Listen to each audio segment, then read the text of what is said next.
The Winnipeg Blue Bombers beat the BC Lions 25-0. They got lucky.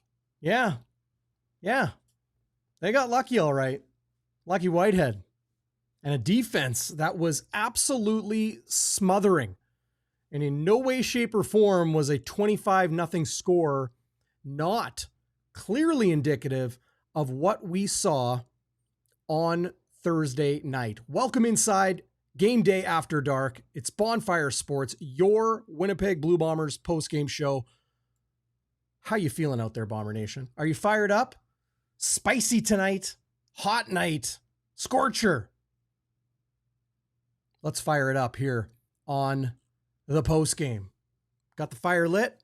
Schnitzy is back, baby. He is going to join us in just a second. And we have got tons to get to on the program tonight. Tons to get to.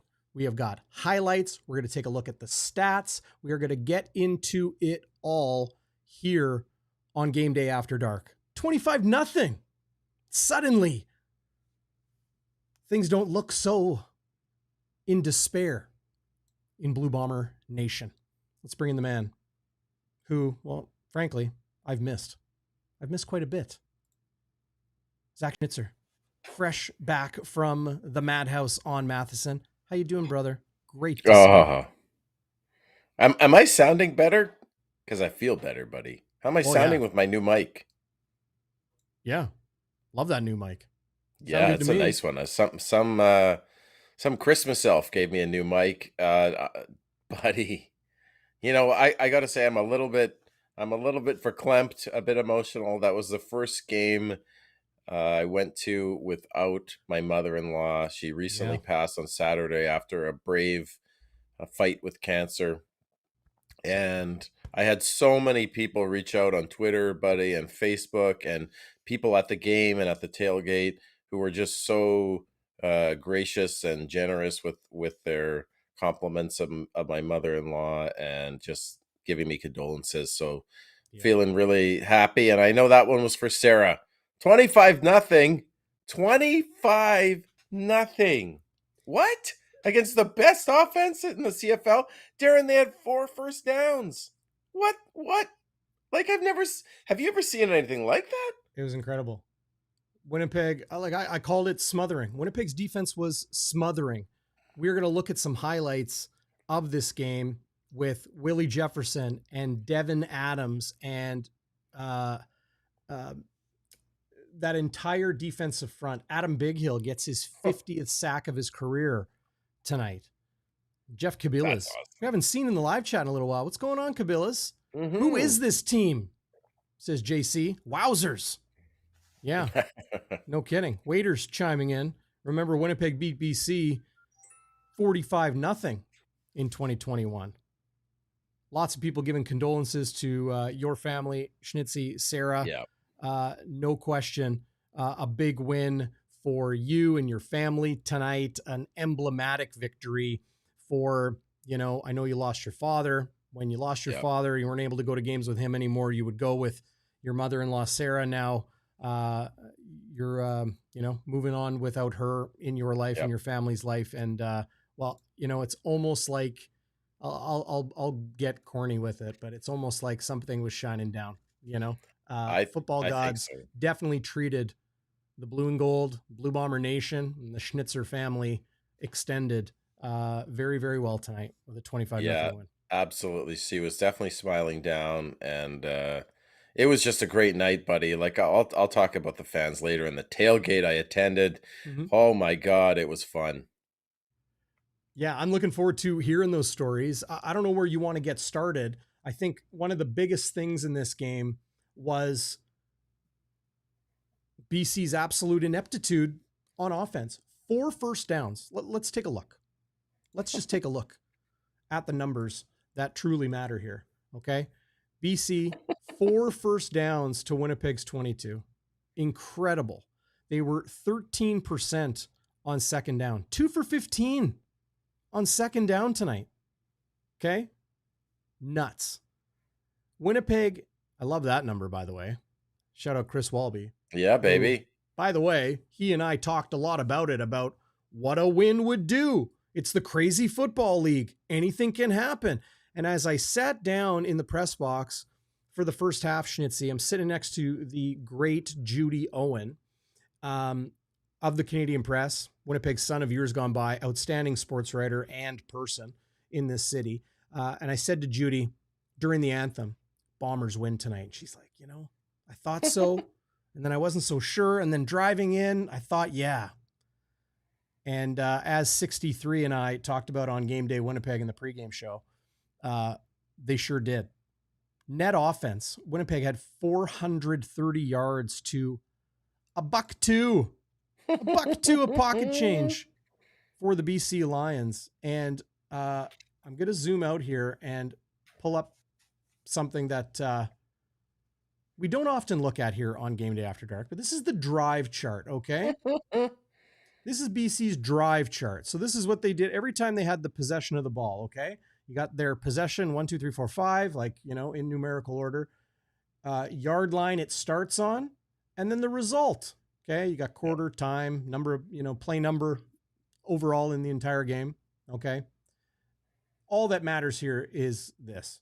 Punt, punt, punt, picked off, punt, punt, punt, halftime, punt, punt, punt, turnover on downs, punt, game over. That's what we got from the BC Lions tonight. That's the most explosive offense in the Canadian Football League.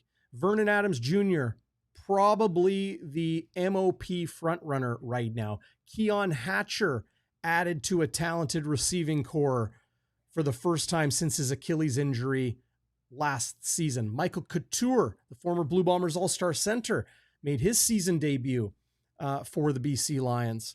But nothing went the BC Lions way, including, I don't want to bury the lead here, okay? But this is really unfortunate. So I want to mention it. Vernon Adams Jr. Went down in the fourth quarter. I don't have video of his injury happening on the field, but this was after the game. Willie Jefferson, that's Terry Wilson Jr., the Blue Bombers backup quarterback, Reddick Cramdy, heading over to Vernon Adams Jr., who needed to be carted off the field at the end of the game. He had an ice pack on his leg. There is Blue Bombers defensive coordinator Jordan Younger, Dietrich Nichols, Brandon Alexander, all giving their love and props. Nick Hallett. That's great video, buddy. That's great sportsmanship, hey? It is nice to see. This is not.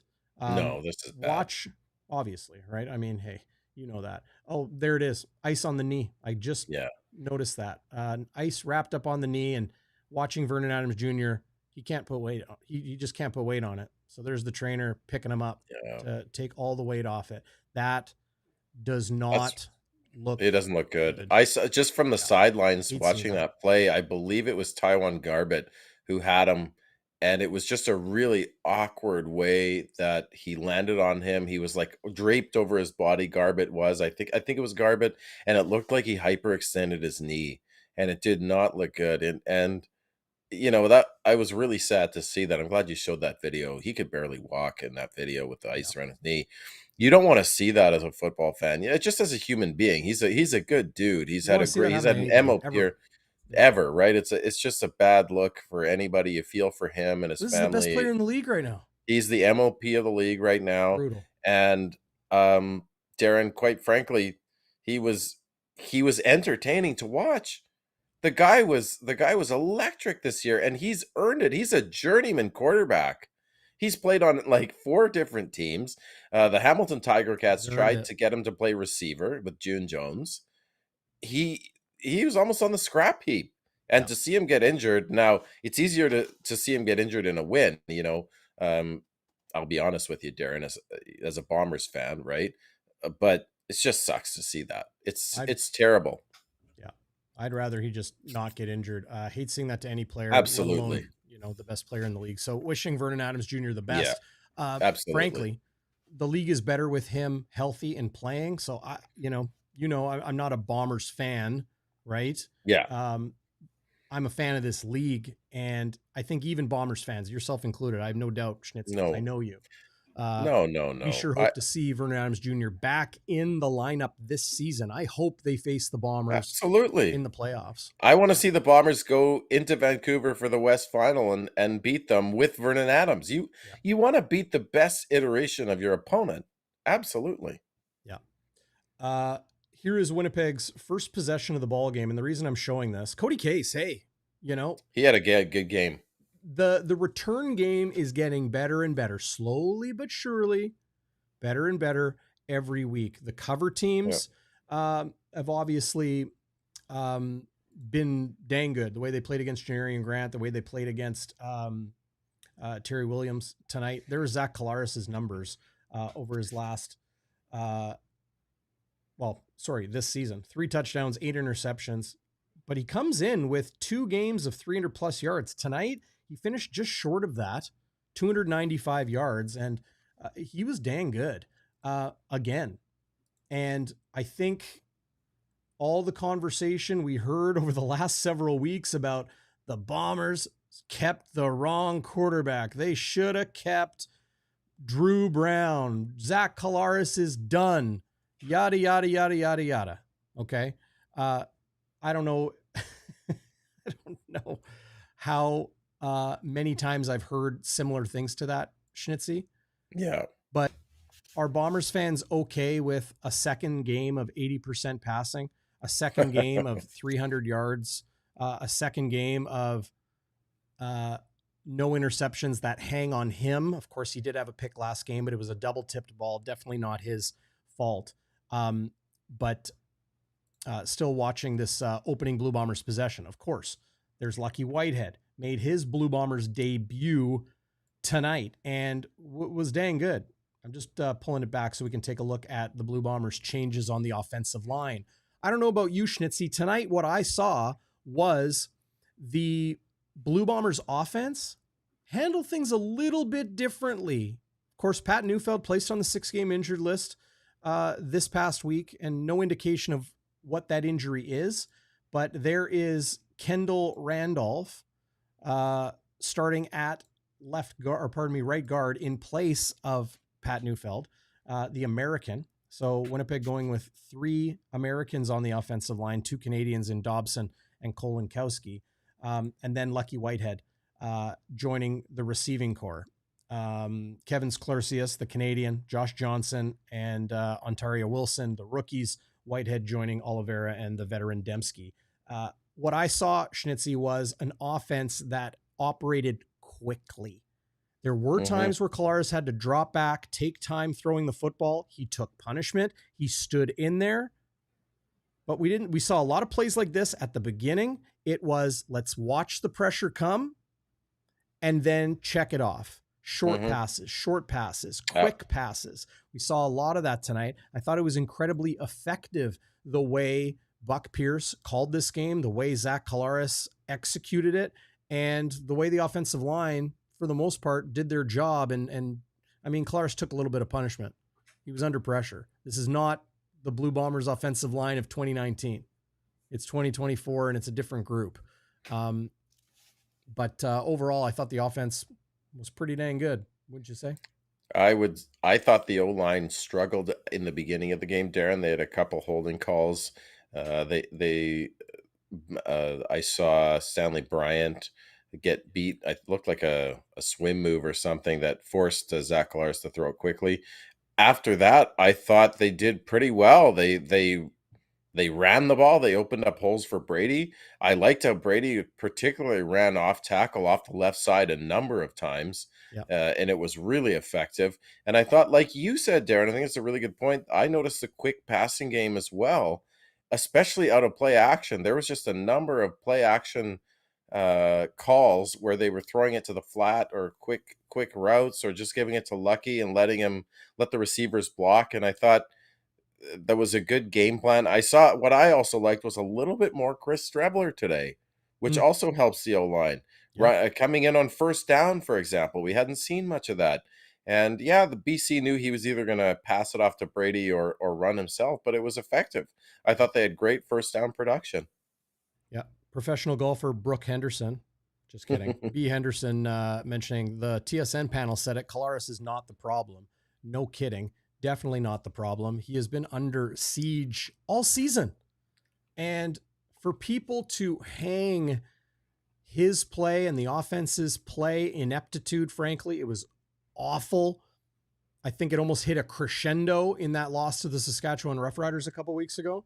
How bad the offense was playing, the turnovers, the pressure, the inability to move the chains, convert on second down. It was really bad. It's slowly, is it morphing right now? Is this sustainable? We'll see. But I think it's, I do think it's sustainable, Darrin. Well, because you got the quarterback. You got the quarterback. He's not the problem. He hasn't underthrown guys in a couple of games, Darrin. I think maybe he was I was wondering if it was arm strength. I think now he just wasn't confident in his protection. And you know how hard it is to throw the ball with full velocity when you're running for your life, when you're throwing off your back foot, when you're unsure if you're going to be able to get it through your, like, do you this is something I didn't realize for a long time in football, especially when your quarterback is like 6 feet, like Zach Collaros, maybe 5'11". You have to design the offensive line for Collaros to find a passing lane through the offensive line. So when the protection is shit,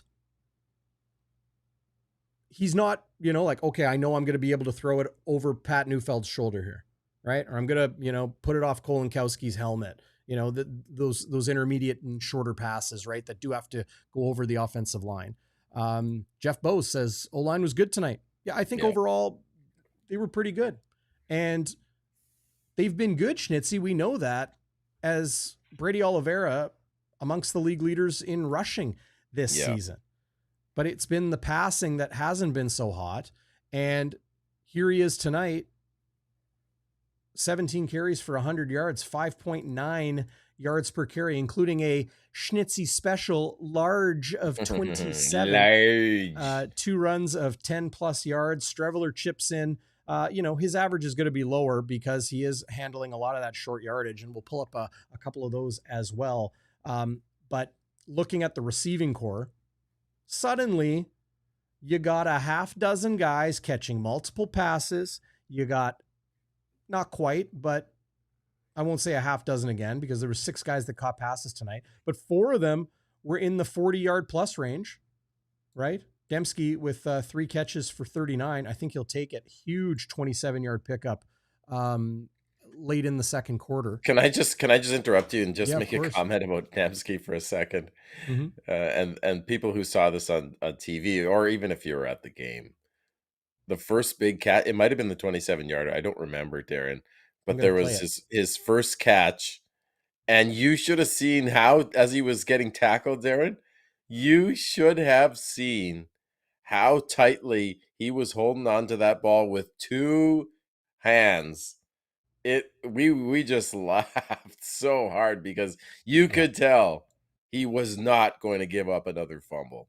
Pardon the fuzzy footage here. I had a lot of trouble tonight capturing game footage. It does get clearer in just a second. That's the one. On the replay of Nick Demski. This was the 27-yard catch to convert a second down late in the half. This did lead to a Blue Bombers touchdown. But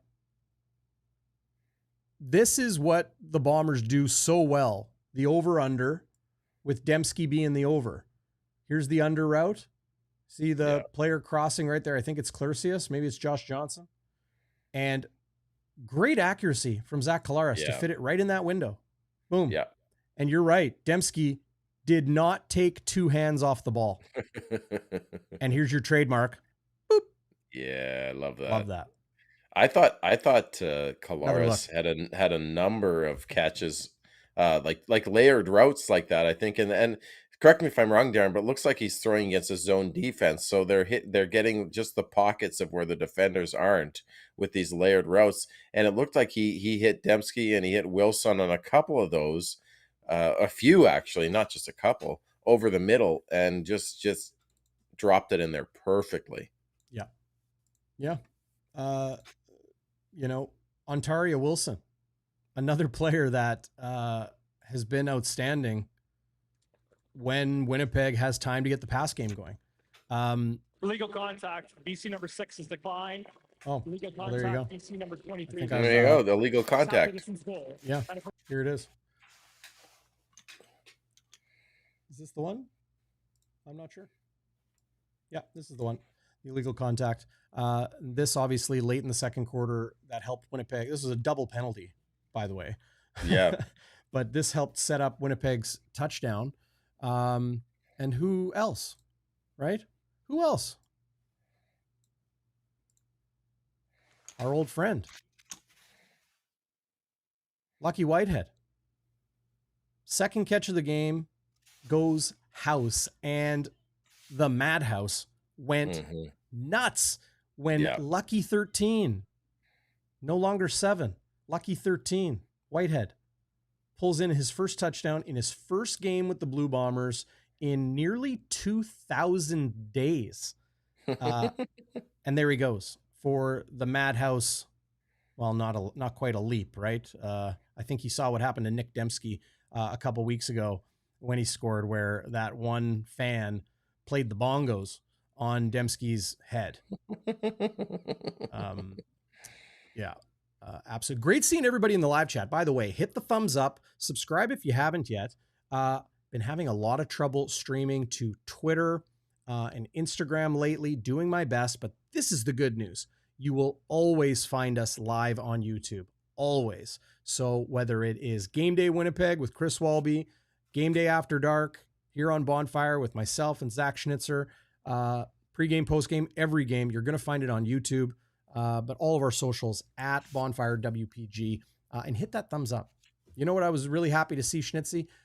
48 thumbs up at the moment where you made, I think, one of your best points of the night.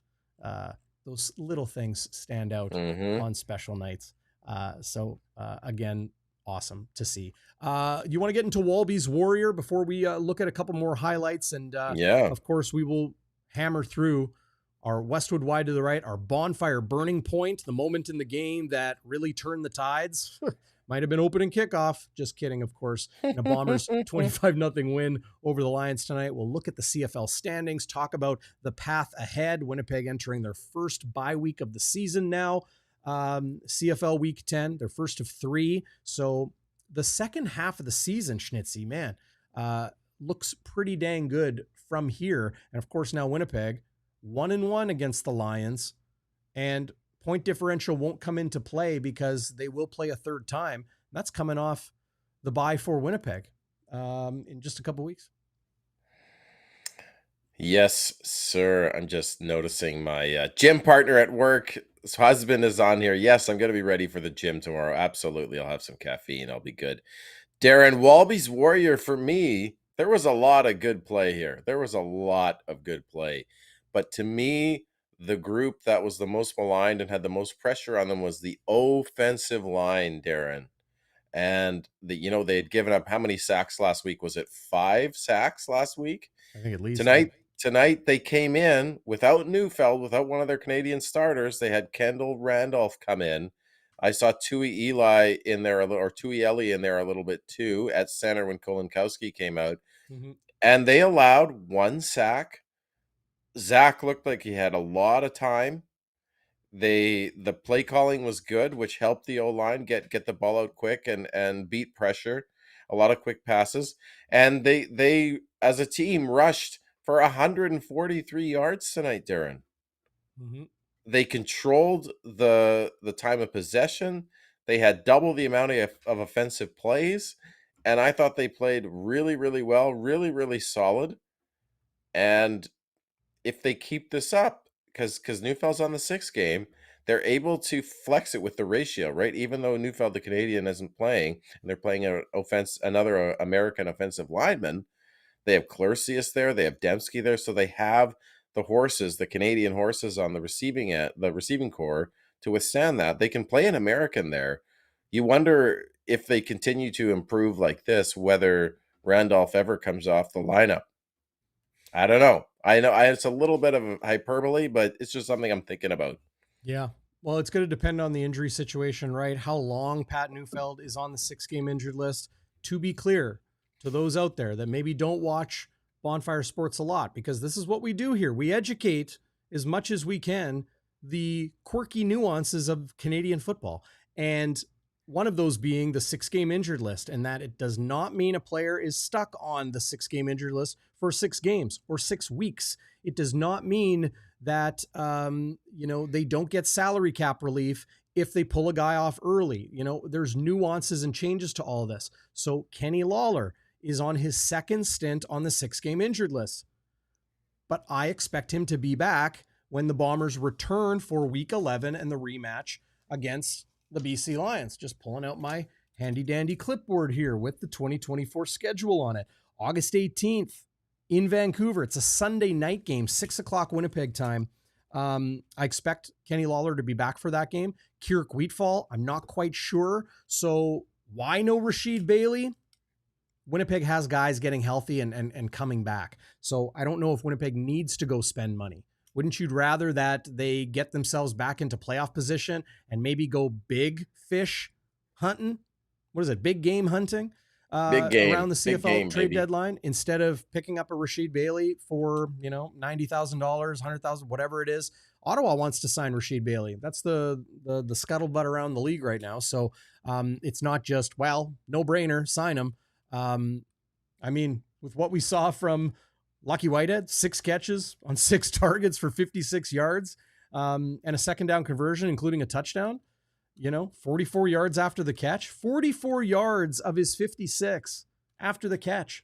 Ontaria Wilson, another 100-yard game. 𝘎𝙤𝙤𝙧𝙎𝙬, when he comes back, we know he is capable of the 111 yards that he had in week 2 when he replaced Kenny Lawler. Remember that. He was the guy that first stepped in when the Bombers had an injury in their receiving core. Nick Demski is going to settle in and get better. Josh Johnson, he's a possession guy, right? 5 catches tonight on 7 targets. Yeah, he only had 21 yards, but overall, I think he is slowly getting better and better all the time. So add Kenny Lawler to Ontario Wilson, Lucky Whitehead, Nick Demski, 𝘎𝙤𝙤𝙧𝙎𝙬 at some point potentially. I think Winnipeg is going to be okay. And if they need some help around the trade deadline, maybe an offensive lineman, maybe a linebacker, maybe a defensive tackle. I don't even want to say that right now because, the Blue Bombers defense, I wouldn't change a thing right now. Tyrell Ford, stud. Yep. Evan Holm played his best game of the season tonight. He was How many everywhere. knockdowns did Holm have? Awesome. He looked like he had like 3 knockdowns. Some of the plays he came up with, Darrin, the knockdowns, like just pass coverage, he was just unbelievable. Step for step, perfect timing on the knockdowns, no PI calls. Holm was something else. Yeah, he had 2 knockdowns. 2 knockdowns. I think he had another pass defense. He might not have gotten a hand on it, but in lockstep with the receiver. Sometimes you don't have to make contact with the ball in order to make the defensive play. So sometimes the stats don't tell the whole story. But Holm was awesome. Adam Bighill was awesome. We'll take a look at his sack in a minute. Dietrich Nichols with a great knockdown in this game and was making... I'm surprised it doesn't show a tackle for loss for him. I really thought that he did get to the quarterback on one of them there. But the Bombers defense has been outstanding. And I think it all starts with the play up front, the play of those big boys, Taiwan Garbett, Willie Jefferson, Devin Adams, Jake Thomas. They're playing outstanding right now. And to see Kyrie Wilson on the 6-game injured list the last couple games and for Winnipeg's defense to play, maybe it's 2 best games of the year defensively. Wow. Jordan Younger, clearly defensive coordinator with a hell of a future in this league. First year. Yeah. Someone behind me in my section said, I don't know if it was Logan, he said, they have a great caliber defense. They have a championship defense. We've had 9 games, Darrin. outside of the first game against Montreal where they put 27 on us, and yeah, albeit the Calgary game where Calgary put, I believe, 37 on us. Hmm. And we still won that game, right? So the defense did what it had to do. Well, if you're But punting all the time, it's a lot tougher for this defense has kept us in every single game, has given us a chance to win. And tonight they made a statement. Like last week, they allowed 6 points last week. Winnipeg, they one of 6 or 7 plays, just one goes the other way. We win that game. We should have won that game. They allow 6 points. 6. And today they do better against the best offense in the CFL, bar none, in most offensive categories, Darrin, in the BC Lions. And they pitch a shutout and allow 4 first downs. That's insane. That's not just the D line. And I appreciate what you're saying with the D line. Yeah. That's the entire defense. Yeah. Because Vernon Adams at the beginning of the game, I was watching the D line. Vernon Adams had time in the pocket. Either nobody was open or the DBs were making plays. Perfect plays on the ball. Coverage pressure. Oh, right? my God. Eventually, like you send 4 guys, 4 against 5. And you eventually get home because, I mean, if there's nowhere to throw and they're containing Vernon Adams, and I mean that literally, like playing contain on the edges, not allowing him to scramble out of the pocket, not allowing him to step up. You're keeping it tight enough with your pressure that he can't step up into the pocket or slip through the middle. You're gonna get to the quarterback because the back end is doing their job and the defensive front is doing theirs. It really is that simple. Again, 102 yards of net offense for the BC Lions tonight. 36 offensive plays. That's a low number. 13% Darrin, on second down. 4. Go down for a sec. 4 first first downs. Sorry. But average gain per play is 2.8 yards. I've never seen anything like that. Yeah. BC averaged 2.8 yards per play. It's unbelievable. Yeah. Here's Vernon Adams Jr.'s numbers. 8 of 17, 47%, 74 yards, no tucks, 1 pick, quarterback efficiency rating, 35. Good gracious. Jake Dolegala couldn't do much either. William Stanback, I mean, when the offense was struggling as much as it was, I mean, he was okay with the ball in his hands, but they just couldn't really do anything to get him going or anybody else. And when your leading receiver is 3 catches on 6 targets for 43 yards, I mean, it tells the whole story. Really, really tough game for the BC Lions. And let's remember too, okay? Go ahead and I'll jump in. I was just going to say, let's remember that they're coming off a bye. And prior to that, they lost 25-24 to the Calgary Stampeders. So BC is on a 2-game losing streak. They just had a long rest. They get 2 all-stars back on offense, and they put up $102 in net offense. It's incredible. And Winnipeg, meanwhile, whole different story now, wouldn't you say? In the CFL West? It's night and day, man. I was just going to say Justin McInnis, who's having a most outstanding, what is he? He's Canadian, right? He is. He's having a most outstanding Canadian-like season. Of course he's Canadian. Jeez, Zach, come on. Yeah. Come on, Zach. Schnitzy. I can't be riding your coattails and making mistakes like that. Sorry, folks. I know he's Canadian, but dude, like he had no catches for no yards. Justin McInnis. That's insane.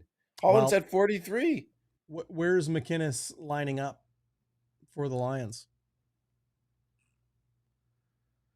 Justin McInnis is lining up at field side slot. So he's getting a lot of Evan Holm. Yeah. Right? Or Dietrich. Yeah. Good luck. Good luck. Oh, those guys. Gary Peters, TJ Lee, Cionte Evans, outstanding, and even Beaulieu, their Canadian safety, or pardon me, their global safety. No, Is he global? Canadian safety. That's crazy. Rookie Canadian. That's what the marking is there.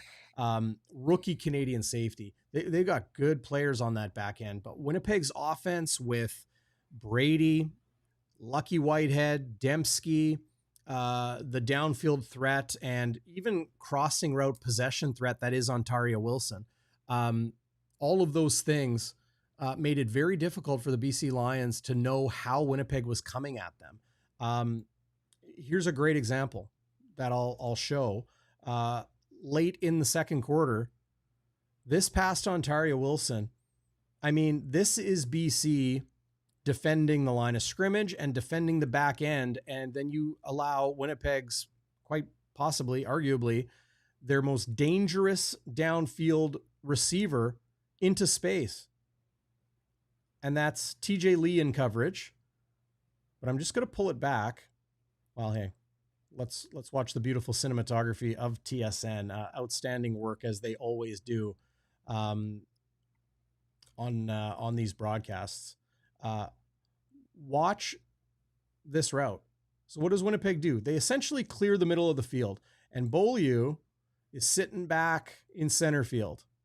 Okay. And Demski and Josh Johnson, they're staying to the left side of the field. So you got a linebacker biting on this Demski underneath, Josh Johnson holding the halfback. You got a corner right here, probably on Kevin Sclercius. And it's a pretty simple thing with Ontario Wilson on the boundary slot back side. That's the short side of the field. Boundary side, field side being the larger side of the field.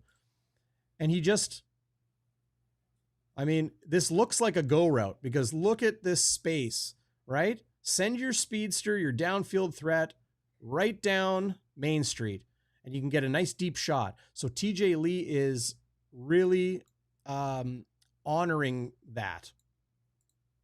Doesn't want to get beat deep. And here, he turns him. Because Ontario Wilson's like, oh, okay. Could be a choice route, right? Where it's, you want to go deep, go deep. You want to come inside, come inside. And the quarterback knows that that's a choice. And he's not watching Ontario Wilson. He's watching the defender. And he sees it right here. TJ Lee has got his hips turned. He's looking to the outside, the sideline. Ontario Wilson's like, okay, I'll take the inside. Boop.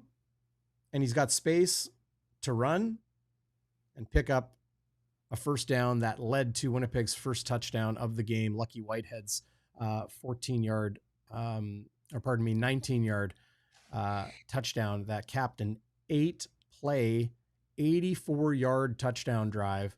2 minutes, 1 second of efficient chain-moving offense, which was so refreshing to see from this Winnipeg Blue Bombers team when they needed it. And that was, okay, a couple minutes left in the half. Let's go to work. Let's kill the clock and let's score. Get 7. And they did.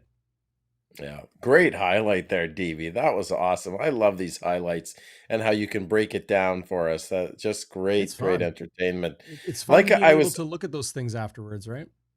Absolutely. And I was telling my buddy Sean, who I went with today, I said, like, it's not rocket science, like doing the show. He's like, how do you do the show, man? I'm like, well, first of all, I just show up and Darrin does all the work. But the second thing is, that's not true, by the way, everybody. Not true. Come on. But we try and create a show that we would ourselves like to watch. Like I am a Bombers fan. I try and create a show I would want to watch. And there's no show like this, Darrin. And when you can have these video highlights on and break down the film like you do, it's fun, man. I learned so much about football, and I encourage people who are listening that you might want to consider watching on YouTube as well, because it's just fun to see plays broken down like that. It's just great entertainment. Yeah. It's fun. It's fun to look at and fun to break it down this way. So, hey, everybody out there, thanks for joining us. If you like what you're watching, tell your friends, send the link to your people. Send it to your boys. Send it to your girls. Send it to your neighbor, your friends, your boss at work, your the guy you don't like very much, but you know he's a Bomber fan. Send it to him, because that helps get the word out and, helps our channel here, including some of our amazing sponsors. And I mean, Schnitzy, I don't know who your favorite sponsor is, but it's the long weekend and I'm dying to get out on the course. So I am going to 𝘎𝙤𝙤𝙧𝙀 Links in beautiful Elm Creek, Manitoba. It is not far away, 25 minutes west of the city. You go Perimeter and McGilvery, and you're there in no time. Look at this beautiful clubhouse. Gorgeous course in outstanding condition. Oh, looks like a nice little clubhouse there. Gorgeous. You got a special event.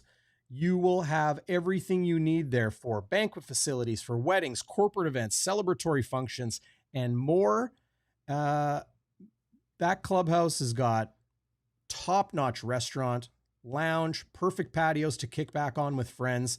The entire course has seen countless renovations through the years, both in the clubhouse, the beautiful clubhouse that you see there, as well as the course itself. They have moved water. They have done just a ton of work, green work, essentially they call it, not just the greens, but the green space in a prairie meadow and prairie forest setting in Elm Creek, Manitoba. 𝘎𝑠cotswoodlinks.com. That's 𝘎𝑠cotswood with 1 T. You'll find links in the description below. Check them out. And if you go to 𝘎𝑠cotswoodlinks.com/bonfire, for some reason, if you use a capital letter, it screws it up. So 𝘎𝑠cotswoodlinks.com/bonfire, all lowercase. You'll get a nice promo code for a 30% off, a foursome with power cards. Talking to the crew there this week, everything is in beautiful condition. They have had an outstanding spring and summer so far. Greens, gorgeous. You're going to love it at 𝘎𝑠cotswood Links, so check them out. I wish I golfed, man. I should learn how to golf. That place looks amazing. It's awesome. You know, my best friend got married there, had an amazing time. Food, drinks, the people, and then it's one of my favorite courses to go to play. The men's league, they have an open championship tournament. They have some combo tournaments with courses in Carman, Manitoba. It's beautiful out there. I know Comet who, Comet, as I say his name, he's tweeting about the Stampeders have to be a little bit nervous now. Yeah, probably. Well, pull up the once you finish talking about. Well, pull up the standings. Yeah, I was just saying that Comet golfs the course, and he knows how great it is. He will tell you in the live chat how awesome 𝘎𝑠cotswood Links is. Anyway, yes, the Bombers have 3 byes in their final 9 games. They have 4 games coming up, beginning August 18th at Vancouver, home to Hamilton, and then Labor Day and the Banjo Bowl. That's coming out of their bye. At BC, home to Hamilton on August 23rd, and then the Labor Day Classic, September 1st, the Banjo Bowl, September 7th. Then they have their second bye in week 15. Coming out of that, another home and home series, this time with Edmonton. They'll go to Edmonton on September 21st, home to the Elks on September 27th. We'll get a little bit of Trey versus Tyrell and the Ford twins going head to head. I'm looking forward to that. Of course, Trey being the Elks' new starting quarterback. Winnipeg then goes to Hamilton and then home on October 11th against the Toronto Argonauts. And it could just be Chad Kelly at that time. So again, then they'll have their final bye in mid-October, and then they wrap up October 26th in Montreal against an Alouettes team that, well, if things keep going their way, and I understand Cody Fajardo is hurt, but did you see Davis Alexander? Mm-hmm. Third-year rookie? Whew. Man, you can see why Jason Moss has enjoyed grooming him. Maybe he'll get a big fat free agent contract when his deal is up in Montreal. But the Alouettes are rolling right now. So will that game mean much for the Blue Bombers? if they can get through this next stretch of 4 games at Vancouver, home to Hamilton, and then the home and home Labor Day Classic Banjo Bowl series, that's the tough stretch, because then they'll get their second bye, and beginning in late September, Elks, Ticats, Argos, then a bye, and then playing Montreal in a game that might not mean anything for them in the CFL East. So Winnipeg sitting at 3-6 with 3 bye weeks to go. Suddenly this entire conversation is different. Dude, I love it. And here's what I'm going to say right now. I am jumping on the bandwagon. I think the Bombers make the playoffs, and I think nobody in the West Division is going to want to play the Winnipeg Blue Bombers coming from probably 3rd place, Darrin. I think they will surpass Calgary. They've also got the tiebreaker. They've got, like you just pointed out beautifully, they've got a great schedule. They got through the worst part of the schedule. I think they're the last team to have a bye, Darrin. Yep. Saskatchewan is beatable. I think BC is beatable. Yep. Calgary's, because they've beaten Calgary already. They played them already. They're not going to play them again. Edmonton is certainly beatable, as are those teams from out east. Toronto's beatable. Hamilton is 2-5, or 2-6. I don't know. They've been in almost every game except for that Montreal game in the first week of the season, Darrin. Yeah. They have been in every single game and have lost an abundance of close games, 2 in overtime. That's why I picked them to win tonight. Because I thought the law of averages says things are going to change. They're going to stop getting such terrible calls called against them from the refs. They're going to stop putting the ball on the turf. Zach is going to stop throwing interceptions. And for the first time this year, he didn't throw an interception. They win. I didn't think they beat BC 25-0, but I thought they'd win. I just thought the bounces are going to go their way at some point. Yeah. I found the schedule. So you don't just have to listen to my words. You can see it on your screen. At BC, coming out of this bye, 12 days the Bombers have off now, because obviously first game of the CFL week 9 tonight, Thursday. So beginning of this week, and then they wrap week 11. So 12 days off. Nice healthy break for the Bombers players, the staff. Just what the doctor ordered, a 25-0 win against the West Division leading BC Lions to go into that break feeling pretty dang good about themselves. At BC, home to the Ticats, home and home Labor Day Banjo Bowl. You never know what you're going to get in these games. Then a bye, and then here's the home stretch. Edmonton, Hamilton, Toronto. Will Chad Kelly be back? Will the Argos be less of a roller coaster, all over the place, kind of Jekyll and Hyde team? I know I overuse that term, Jekyll and Hyde, but sometimes they're good, sometimes they stink.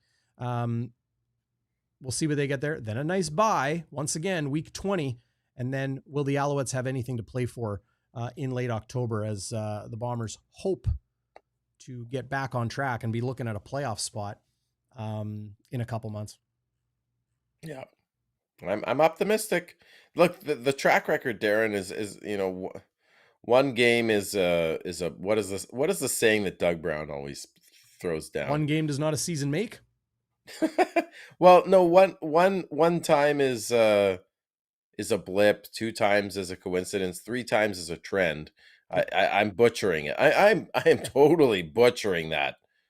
Someone tell me what it is. I'm picking close, up what you're putting down. Yeah, it's like once is a. I'll paraphrase your paraphrase. Once is a fluke, because I don't know exactly what it is. Once is a fluke. 2 times is maybe a bit of luck. 3 times is a trend. And my point is, I probably should have said it this way. The trend for me, Darrin, is again outside of that Montreal game at the beginning of the season where the Bombers just didn't even show up and got kicked. They've been in every single game. Their offense has moved the ball. They've lost because, especially the last 3 games, they've lost because of turnovers. And tonight they only committed 1 and they won the game. Was I worried about that Strevler turnover on short yardage again at the beginning of the game? Yeah, I was worried at the beginning of this game. There was penalties galore. They were shooting themselves in the foot. They were controlling times of possession, but they were only up by 3. But they pulled their heads out of their butts, I would say, and they got it together, Darrin. Yeah. And they beat the best offense in the league, the best team in the league in the BC Lions, 25-0. You don't pitch shutouts against backup quarterbacks in the CFL, much less the best quarterback in the league. Like, that's insane. And shout out to 𝘎𝙥𝙤𝙧𝙚, who I met at the concourse. Good to see you, buddy. You know who else is not a backup? This guy, Zach Collaros. Oh, okay. I'll just tuck it, run for 17, which obviously led to the Blue Bombers touchdown late in the second quarter. I mean, I'm honestly, here, we'll let the replay run. I'm honestly not surprised anymore hearing fans speak so assertively, so assuredly that guys are done. Guys are wrapped up. Guys got nothing left. Adam Bighill. Oh yeah, by the way, he was Pro Football Focus's top graded linebacker in CFL Week 8 last week. Had another big game tonight, including a sack, his 50th of his career. I think he's the only player ever to have, or I think he joins like 3 guys with 500 tackles and 50 sacks. Incredible. And here's Zach Collaros still playing outstanding. Like, it's nuts. I couldn't believe that Collaros run. I couldn't believe that Collaros 17-yard run, Darrin. Who's if you would have told me Collaros would have run for 17 yards, are you kidding me? Yeah. Are you kidding me? Jeffrey Townsend, 38 years old, never kissed a girl. Is that Zach Collaros? Is Collaros 38? I know Trevor Harris is like 38. Who never kissed a girl? What are you talking about? It's the Tragically Hip. Oh, 38 years old, never kissed a girl. Oh, yeah. Well, maybe he kissed a man. Maybe he swung the other way. Nothing wrong with that. What does that even say? Never kissed a girl. Well, it's that he's a 38-year. Well, come on. That song is incredibly well written by Canada's poet laureate, the late great Gord Downie. He once held a door open for me. What? Chez Piggy restaurant in Kingston, Ontario. My wife was going to Queens, and we celebrated her finishing her degree there. And we went to Chez Piggy, and he was going there too, and he held the door open for us. Gordon Downie. That's awesome. It happened. I'm not making that up. Classy son of a gun. Hey? Yeah, absolutely. Yeah. His songwriting, I'll just, a small aside. Gord Downie's songwriting, like, you can just read the lyrics and enjoy it for what it is. Obviously, with the music, it adds it to a next level. Yeah, not 38. Zach Collaros, as waiters pointed out, Jeremy Ediger. What's going on, Jay? Good to see you, man. Old college pal of mine. 35. He's only 35? He's got lots left, man.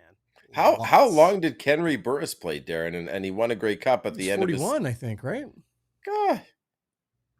We've got many years left of peak Zach Collaros. And I'll admit, Darrin, there was early in the season, I was like, something's wrong with Zach. He's making bad decisions. He's underthrowing some guys. But the more I've read, there was a great Ben Grant article on 3 Down Nation. The more I've read, the more I've watched, I think it was the protection issues. I think it was the rookie receivers he was throwing to. He looks just fine to me. He looks just fine. 82% tonight. Yep. Zach Collaros, 27 of 33. That 295 and a tutty. That's and you know what? It's not like the BC Lion DBs dropped any balls. Zach often will throw a gimme interception a game, even when he's playing well. Yeah. Because he'll throw like 4 touchdowns. Tonight, there was nothing even close to being picked by Zach Collaros. Like, he was deadly accurate. No doubt. Yeah, I mean, hope abounds. It's amazing how winning solves so much. Here's why Dietrich Nichols didn't have a tackle for loss. It's because Vernon Adams Jr. gets back to the line of scrimmage. I want you guys to watch this, though. Look at the push up the middle from... I think, Oh, that is not Devin Adams. Why am I blanking on this right now? Pardon me. Who's in the middle there? Woods. Oh yeah, Woods. Sorry, having a second here with this. Woods pushes up in the middle here, allows Willie Jefferson to get behind Vernon Adams Jr., and then suddenly VA's like, I'm in trouble. And 𝘎𝙥 Nichols, who had a very different assignment, you'll see him right behind Adam Bighill in the middle of your screen right now on the hash marks. That's Bighill and Nichols. See, Nichols is kind of just spying the quarterback. Yeah, he is spying him, isn't he? Right? 𝘎𝙥 Nichols' skill set is so expansive. And here's Glenn Suter doing a great job. I love the duo of Dustin Nielsen and Glenn Suter on the TSN broadcast. Yeah. But watching 𝘎𝙥, scurry to be where VA would never expect him to be on the opposite side, and then to come back and make the tackle. Adam Bighill right there as well. 𝘎𝙥 Nichols, I don't think anybody who is a regular viewer of this program knows how I feel, doesn't know how I feel about 𝘎𝙥 Nichols. Yeah. There's a guy in the chat here saying you got to give him some love, Darren. Who's that? Marshall Patterson. Oh, Marshall. Where have you been, man? Yeah, where have you been, Marshall? What's up, Marshall? TSN 1290 OG, pro golfer extraordinaire. Good to see you, Marsh. How you doing? Trevor Thompson, Dustin Nielsen is TSN's best analyst. Not technically an analyst. I hate to nitpick, but just He's so people know, play-by-play. He does a little bit of analysis, though. Edmonton Sports Talk, the Lock Shop with Hustler, but on TSN, play-by-play. You call the plays. I am a big fan of his as well. I met him at the 2021 Grey Cup in Hamilton. Classy guy, friendly guy, talented guy. Yeah, I think he's really talented at what he does. Yeah, no doubt. You know who else is a fan favorite? Oops, here we go. Did I lose it? Oh yeah, here we go. I lost it. Sorry about that, folks. What did you lose? You have lost Not it. John Liu. This guy. Oh, yeah. Lucky. The West Final in December of 2021. That was when the Grey Cup was in mid-December. So that West Final was December 5th. But how cool is it to see Lucky chilling with the fans? And I don't know what he's saying here. Is he saying, come on down to Winnipeg? I don't know. But I got to tell you, buddy, when Lucky ran out of the tunnel with the player introductions, it was awesome. Yeah. The crowd was going absolutely nuts. And then when he scored the touchdown, oh my God, that was incredible. I loved it. Just loved it. Yeah.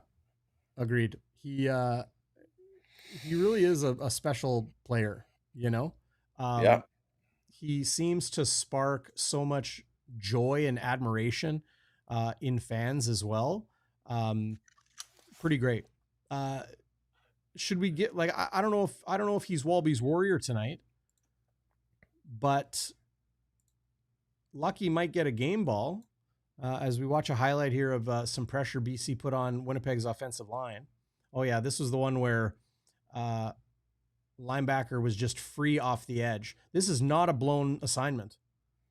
This is just good defensive scheming from the BC Lions that allowed Zach Collaros to stand. Allowed Zach Collaros to get pressured and hit. And then, of course, well, you could give it to this guy. How about this, Schnitzy? I'm going to give WALBY'S warrior tonight to this man who had a really, really rough game, to understate it immensely. Really rough game last week. Sergio Castillo kicked the lights out tonight, including another 60-yarder. His second of the season, only player in CFL history to hit two 60-yarders in 1 year. Is that right, Darrin? Yeah. That's awesome. That's awesome. And watch the celebration. Love surge. Watch this. Oh, I didn't see that. He does a somersault. And then the 5, right? And he hits that 5 of 𝘎𝙤𝙤𝙧𝙨. See, there he is thanking his long snapper, Winnipeg native Mike Benson. Of course, hey, there's Drew Wolotarski following his injury last week. Number 40 right there, right side of your screen. That's Mike Benson, a Winnipeg native, veteran of well over a decade in the CFL, many years with the BC Lions, and now here in Winnipeg. He, of course, was long snapping to Sergio when Sergio went 5 for 5 in the swirling winds of the Grey Cup in 2019, where I think Castillo kind of got robbed of MOP. I just want to watch this celebration one more time in real time. I just love that high five, that 5 that he gives with so much authority. Like, watch how fired up Surge is. Okay, somersault, cool. Okay, had that plan, but this, boom, dude, that made me smile. I loved seeing that. Great awesome. to see Sergio Castillo have a huge game following a tough one last week where he missed a couple and could have helped Winnipeg win. My WALBY'S warrior tonight is Sergio Castillo. Who you got, Schnitzy? Well, I would still give it to the O-line. I would I would give it to the O-line. Like I said, I mean, I just thought they were much maligned. I thought that Collaros got sacked 4 or 5 times last game, and they allowed 1 sack. They produced 143 yards of rushing, Darrin, on a night when they had a new starter at right guard and Kendall Randolph. And I thought he played well. They played with the ratio there, having 3 Americans on the O-line. I think there's some good secondary WALBY'S warriors in the chat here. I think Sergio could be one. I think Oliveira could be one. Kolinkowski, I like that comment. Another poster put in Kolinkowski, Darrin. He got injured at one point. He had been someone who'd had some struggles, I think, earlier in the year, particularly last game. The interior of that O-line had trouble with Jake Serezna, and he played well. I thought Kolinkowski is a warrior coming off the bench, off an injury there. He could barely walk at one point. Yeah. Pounded that 60-yarder tonight. It was awesome. Yeah, baby. Westwood wide to the right. A moment in this game you didn't like. Could be a moment even aside from football. No, I'll keep it on football. I like I said at the beginning of this game, the offense was moving the ball, Darrin, but they kept getting penalties and putting themselves behind the sticks on second down. And then Strevy on short yardage on 3rd and 1, deep in BC territory, turns it over on downs again, just like that last week, after he'd been like 100% with those. I couldn't believe it. I was stunned. That was my Westwood ride to the right.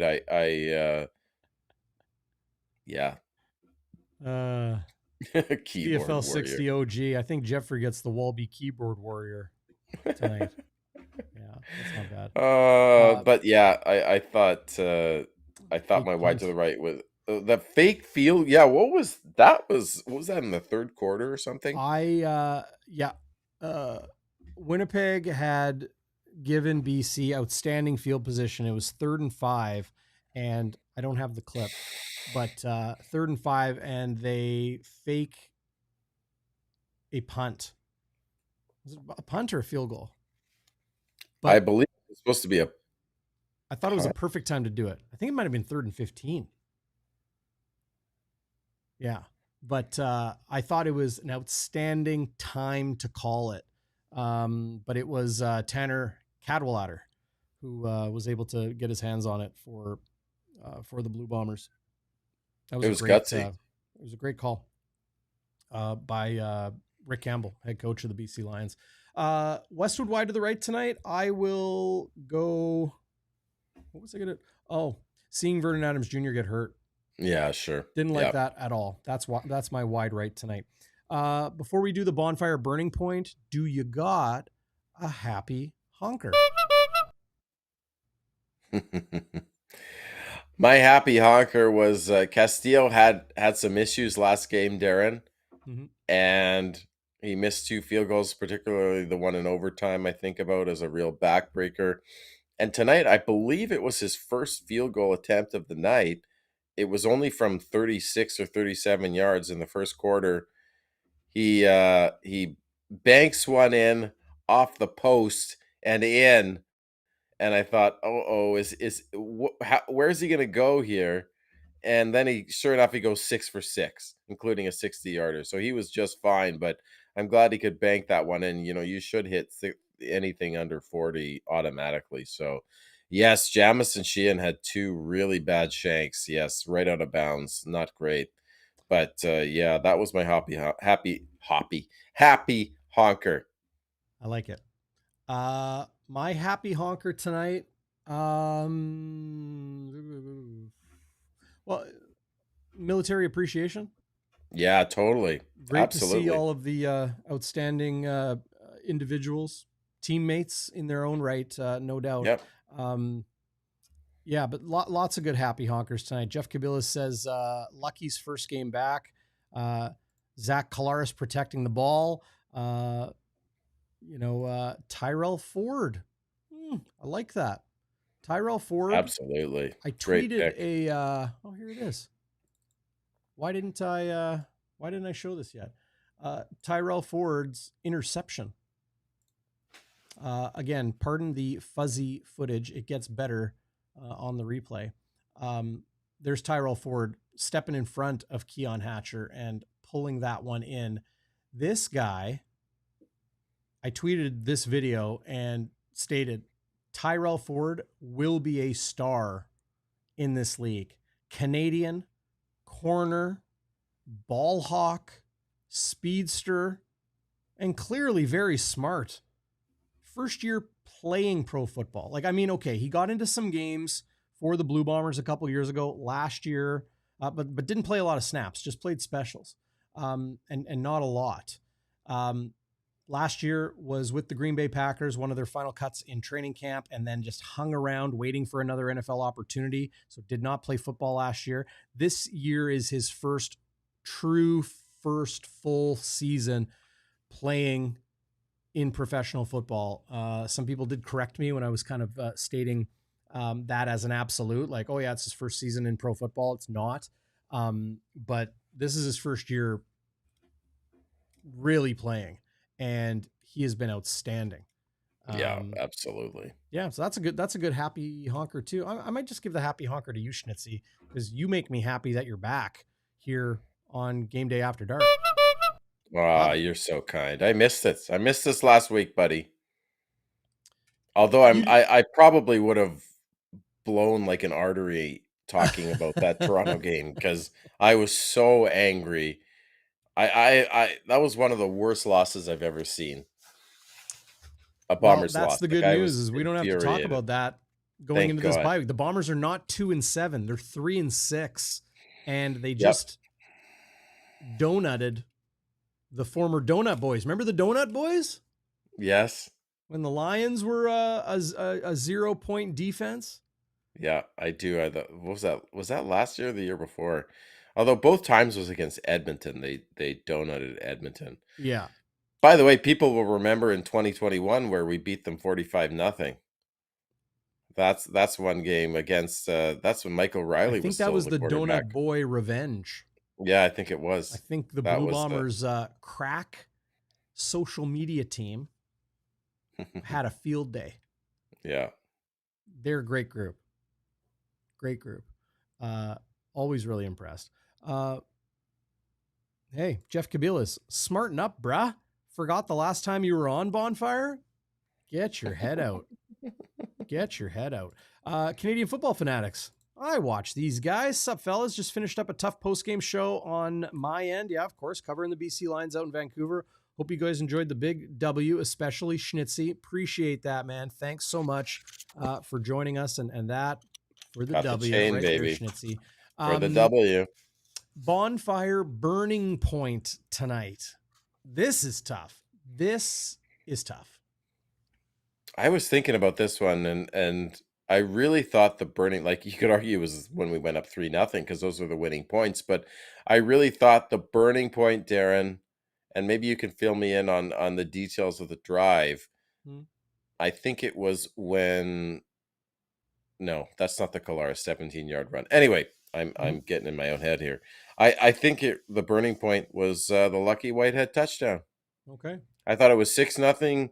That the Bombers really didn't have a lot to show for all their offensive prowess because of the Strevy turnover, because of the penalties, but they had been dominating BC, and to get out of the second quarter with a 13-0 lead, to go from 6-0 to 13-0 was huge, and not to turn the ball over, not to put it on the ground, not for Zach to throw another crucial red zone interception. That really broke the game open for me, and at that point really thought, I think this is the Bombers' night. Yeah. Hey, that's pretty good.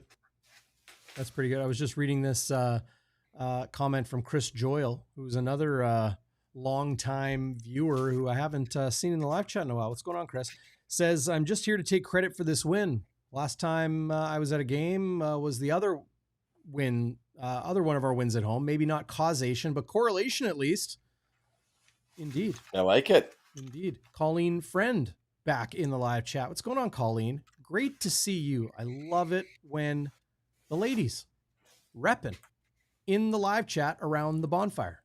Thanks for joining. Phyllis, hey, always good to see you. Bonfire Burning Point, Lucky's TD. I think so. Schnitzy, this is my Bonfire Burning Point tonight. Going a little bit off the beaten path. This was with 20 seconds remaining in the second quarter, when Willie did a leapfrog almost over Vernon Adams Jr. Winnipeg leading 13-0. BC had, 40 seconds, 38 seconds, something like that when they got the ball. And Winnipeg's defense is like, oh, you want to run some plays? We're coming. Absolutely cooks Pearson at the line of scrimmage, gets to VA, and then, I think it was Garbutt and Woods who finished the job. That defensive front, Jake Thomas. Here's Garbutt at defensive tackle. And Owen Hubert, 93, the Canadian rookie. 8th round pick. Nuts. Yeah, it's crazy. It's nuts. That's if you're a scout for the Bombers or an assistant GM, that's a big win, whoever picked him up, because he's played really well. It's funny, Schnitzy, as we have some of these moments about the football gods and everything, and I watch number 93, Owen Hubert, 8th round pick, Canadian kid. Nobody expected him. Look at that. Whoop. Nobody expected Owen Hubert to be playing the way he's playing. There he is, 93, finishing the job on Vernon Adams Jr. with Taiwan Garbutt, lining up at left defensive end here. You want to watch 93 coming off the edge. He's playing outstanding. Reminds me of the former 93 on the Blue Bombers defensive line, who we tragically lost this year, and that is Craig Rowe.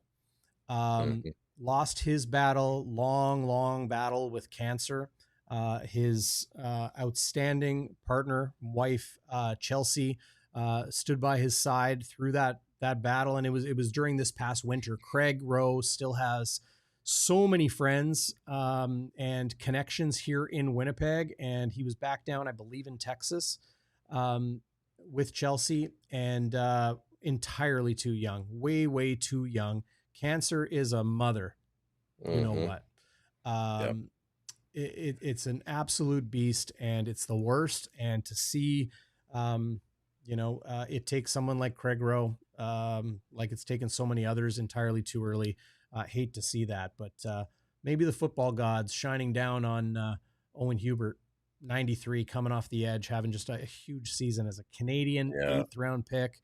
a little bit of Craig Rowe and his little tutelage that he did, right? He had all these like online courses and D-line defensive end university or D-line university, scouting up and teaching, coaching up the Winnipeg Rifles junior kids and college athletes and other it's just awesome. So big shout out to Craig and Chelsea Rowe, all of his friends and fans still here in Winnipeg. That was cool to see. But that was my bonfire burning point tonight.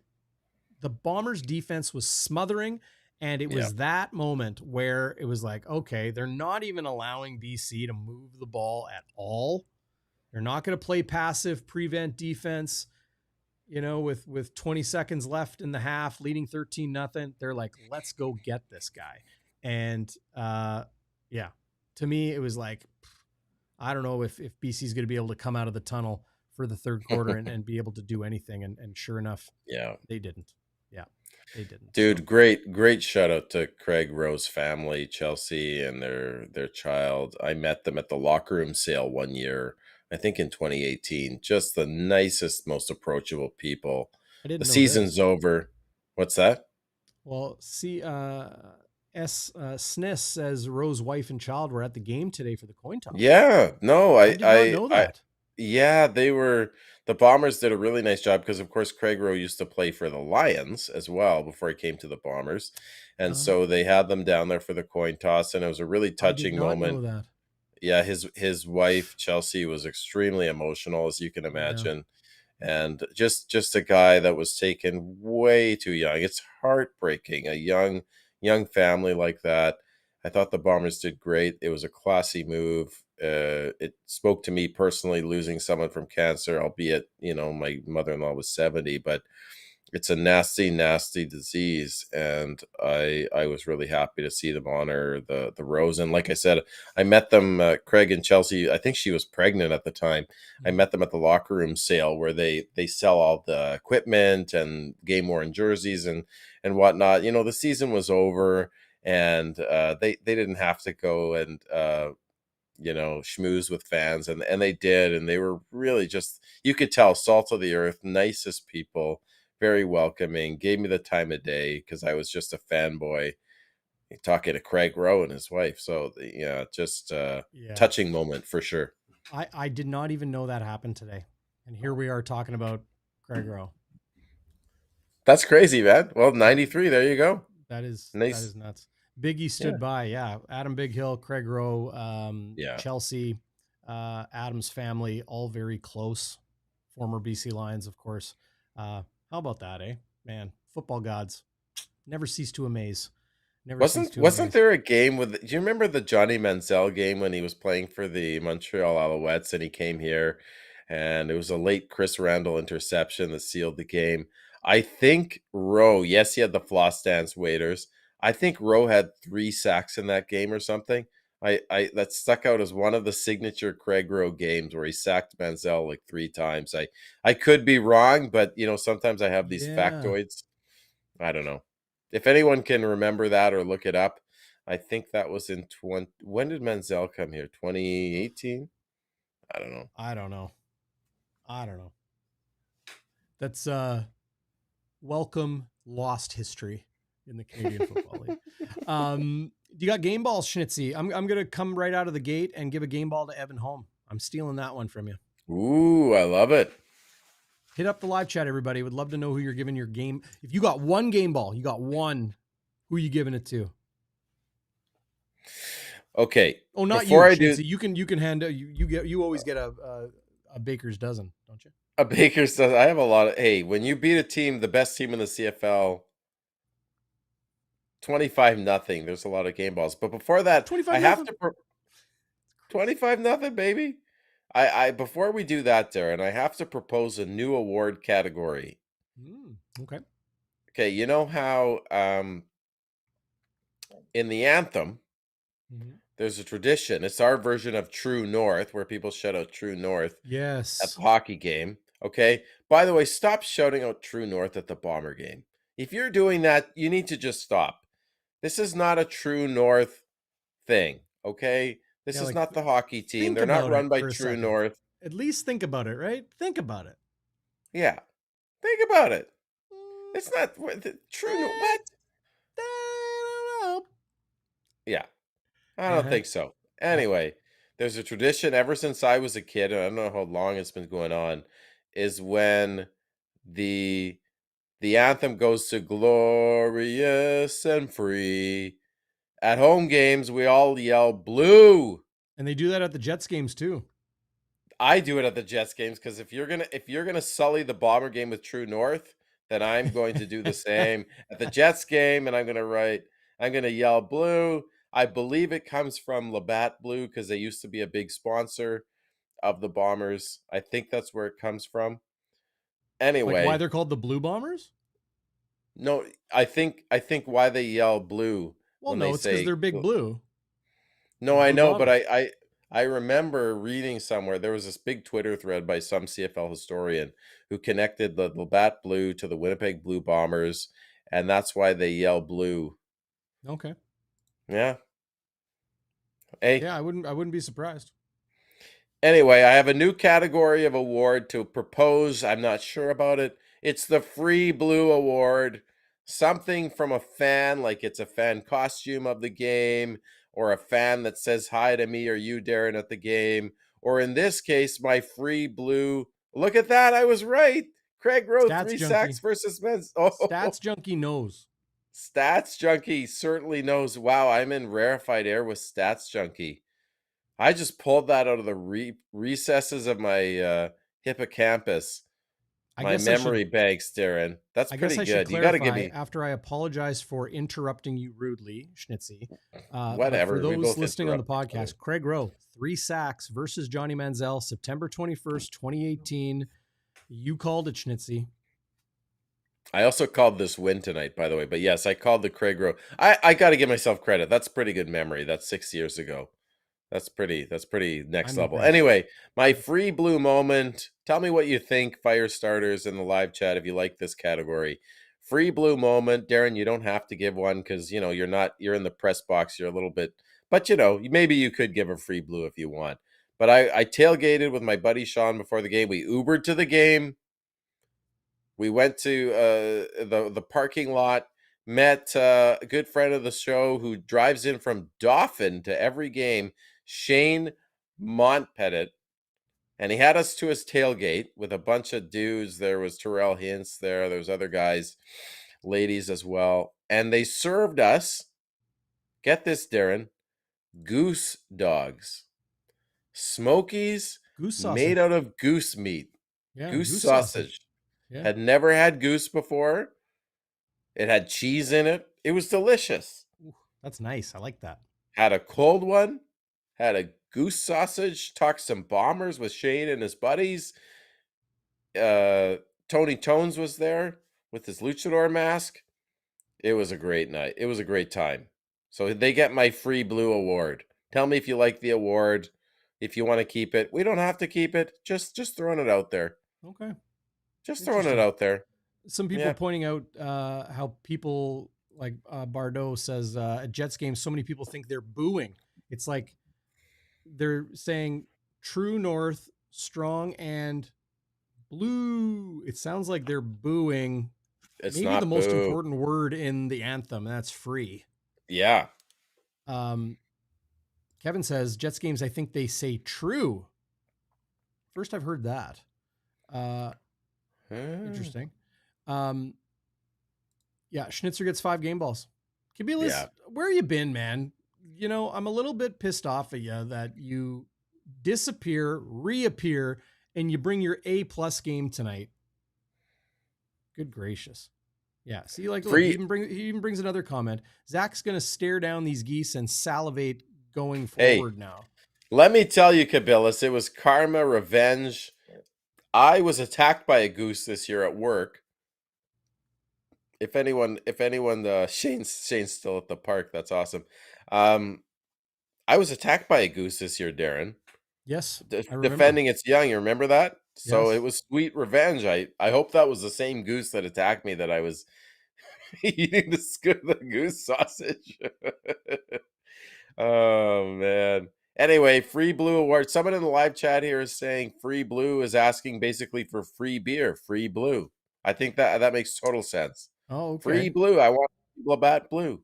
Does anybody want drink free beer. Labatt Blue anymore? Like, I I was just remember gonna ask that. I ordered one at my local watering hole, the Silver Heights restaurant. I hadn't been there in a while. I think it was maybe a year or two ago, and I'm just like, give me a club. And I had a bottle of club. And you know what? Mhm. It was pretty good. And I'm a bit of a beer snob, just a little bit of a beer snob. Okay. But did you know that club is Labatt Blue with a red label? It's What? the exact same beer. I kid you not. Edmonton, Alberta, wherever it is in Ontario, those Labatt breweries, it's the same vat of beer they pour into the bottles of blue, the bottles of it's the same thing. I swear to God. I Did you believe know? you, buddy. I had no idea. Did you know? Well, I know I you had believe me. no It's everyone out there I'm worried about. Okay, so game balls. Game balls. Okay. Did you do your game ball already? You Well, did Evan Holm, right? I gave one to Evan Holm. I'm going to give my another because you're pussyfooting around here, as we were saying on the pregame show. Quit pussyfooting around and get to it. Sergio Castillo. Yeah. Game ball. Yeah. Yeah, it's hard not to give a game ball to Sergio. Can you give the same player more than one game ball, Darren? Come on. What do you mean? Could he get 2 game balls just because he was so good? You can do whatever you want, Schnitzy. It's your show, buddy. No. It's my show. It is. Yeah, Castillo was unbelievable tonight, including a 60-yarder, broke a CFL record, 6 for 6, buddy. Just and listen, the Bombers unfortunately couldn't cash in on in the red zone many times, but look, hey, your field goal kicker kicked 6 times. That's amazing. 6 for 6, baby. He gets one of my game balls as well. I like that. Jeffrey Town said, "What's better, blue or Canadian?" Have you tried a Molson Canadian lately? Not good, eh? You don't like it? No, thank you. No, thank you. Has anyone tried the Trans-Canada Brewery Baumer beer? Hit me up on the live chat. A buddy of mine said it was pretty good. I haven't tried it yet. I know a guy who maybe does a pregame show with me, might be a bit of a beer connoisseur, might know a guy, will remain nameless, likes it a lot. Is that right, eh? Yep. But hey, Okay. no free promotion here. Not saying that name. Not saying that name.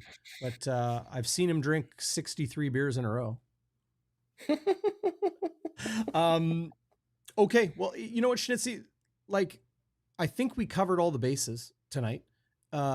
First and foremost, great to have you back. And second, and just as foremost, the Bombers kicked the snot out of the BC Lions tonight, blanked them. Goose sausage or goose egg, as somebody in the live chat mentioned. Well done. 25-0 to put the Bombers back on track. Get those good feelings, those tingles going into the bye week.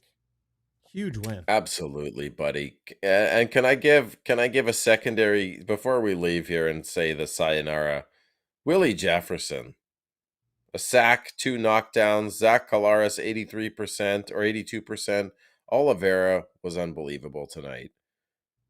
I don't know if it was a 27-yard run. That run was probably one of the best Brady Oliveira runs I've ever seen. He juked a guy, he stiff-armed a guy, he ran underneath a guy. Like, my goodness. I thought Oliveira was unbelievable tonight. 5.9-yard average, 93 yards, 2 runs of 10 yards or more. Yeah, just a lot of game balls that could go around, but this was a statement win, and it very well might change around the fortunes of this season, Darren. We could look back on this game. Maybe that sack and that burning point, that sack of Collaros by Jefferson and the rest of those guys, maybe this was a turning point of Vernon Adams. Maybe this was a turning point. Well, it sounds like you were watching Game Day Winnipeg with myself and Chris Walby. because we kind of posed the thought of how amazing it would be, not just like for Bombers fans and okay, the Bombers win, that's amazing, going to the long weekend feeling good, but what it will do inside the hearts and minds of every individual in that organization, in that building, in that facility. John Elliott said it.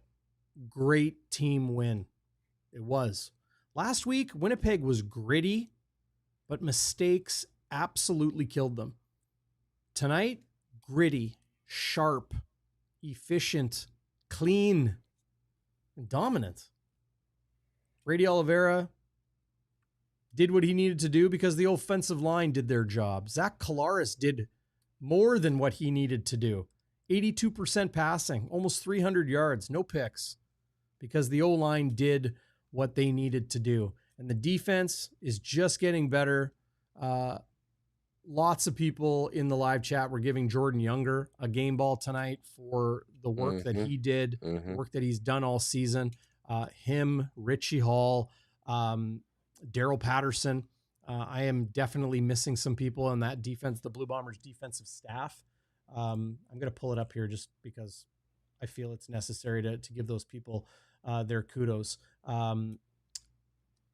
James Stanley, linebackers coach, Jason Hogan, going into the offensive guys too, but Jordan Younger staff with Richie Hall, Daryl Patterson, James Stanley, outstanding work that they've done this season. Heck of a game for Winnipeg, and just a heck of a statement win to shake up the CFL a little bit here as we hit the official halfway point of the schedule. We got 9 games down and or 9 weeks down and about 10 to go. Well, maybe not quite halfway, almost. Yeah. Got, baby. 12 to go. What a night. What a night. Yeah. Well, hey, you know how to cap your night, Schnitzy. It might be with a Bomber beer. It might be with a club. Might be with a dirty martini. I don't know how you roll, but you know how to cap your night when it's a good one. I do. Hey, dude, we're 3-6, and tonight we move the sticks. Sayonara, everybody.